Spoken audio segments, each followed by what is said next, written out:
சேது வாழ்த்துக்கள். ரொம்ப நல்லா இருக்கு பார்க்கறதுக்கு. நன்றி சார், நன்றி சார். அண்ட் உங்களுடைய ஃபிட்னஸ் வந்து ரொம்ப இம்ப்ரூவ் ஆயிருக்கு. Thank you அவர் சார். வந்து சொல்லும்போதும் சொன்னாரு ரொம்ப டிசிப்ளின்டா வந்து ஒர்க் அவுட் பண்ணீங்கன்னு. டிப்ஸ் ஷேர் பண்ணுவீங்களா ப்ளீஸ்? வெயிட் லாஸுக்கு ஃபிட்னஸுக்கு என்னென்ன பண்ணீங்க அப்படிங்கிறத பத்தி கொஞ்சம் டீட்டெயிலாக சொல்லுங்களேன். சார் சார் ஆக்சுவலாக ஒர்க் அவுட் பண்ணேன் சார்.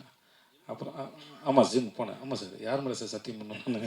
இல்லை சார், நிறைய வெயிட் லாஸ் இருக்கு, அது பார்த்த உடனே தெரிஞ்சது சார். ஆமாம் சார், ஆனாலுமே எப்படின்னா சில சாப்பாடு எனக்கு ஒத்துக்கல. அதனால் வந்து அது வேணான்னு சொல்லி தவிர்க்கிற முயற்சி பண்ணுவேன். ஒரு 70% ஜெயிச்சிருவேன் முயற்சியில். 30% தோற்று போகும்போது சாப்பிட்டுருவான் சார். இவ்வளோ தான் சார், வேறு எதுவும் இல்லை சார். என்ன டைம் பீரியட் ஆச்சு உங்களுக்கு இந்த வெயிட் லூஸ் பண்ணுறதுக்கு? எத்தனை கிலோஸ் லூஸ் பண்ணியிருக்கீங்க? ஏன்னா அதெல்லாம் செக் பண்ண மாட்டேன் சார். ஏன்னா செக் பண்ண டிப்ரெஸ் பண்ணும் சார். அதனால் அது சார், ஏன்னா பார்க்கறதுக்கு நமக்கு கேரி பண்ண முடியுதான்னு பார்க்குறதோட சரி சார். மற்றபடி நடுவில் திரும்பி இன்க்ரீஸ் ஆச்சு, குறைஞ்சிது தெரியல, ஸ்டேபிளாலாம் எனக்கு இருந்ததில்லை. இப்போ தான் வந்து சில விஷயம் ஏதோ புரியுது. அதாவது என்னென்னா, நம்மளாக தெரிஞ்சுக்கிறதுன்னு ஒன்று இருக்குது, பட் சயின்ஸ் என்ன சொல்லுதுன்னு இருக்குது.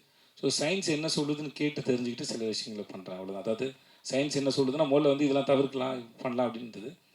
அப்படி இல்லை, ஒரு ஒரு உடம்பும் ஒரு ஒரு தனி உடம்பு தான். அதனால் அதுக்கு என்ன தேவையோ அதை தான் எடுத்துக்கணும் அப்படின்னு சொல்லும்போது அது கொஞ்சம் ட்ரை பண்ணி பார்க்குறேன் சார். வேறு ஒன்றும் இல்லை சார். Director sir,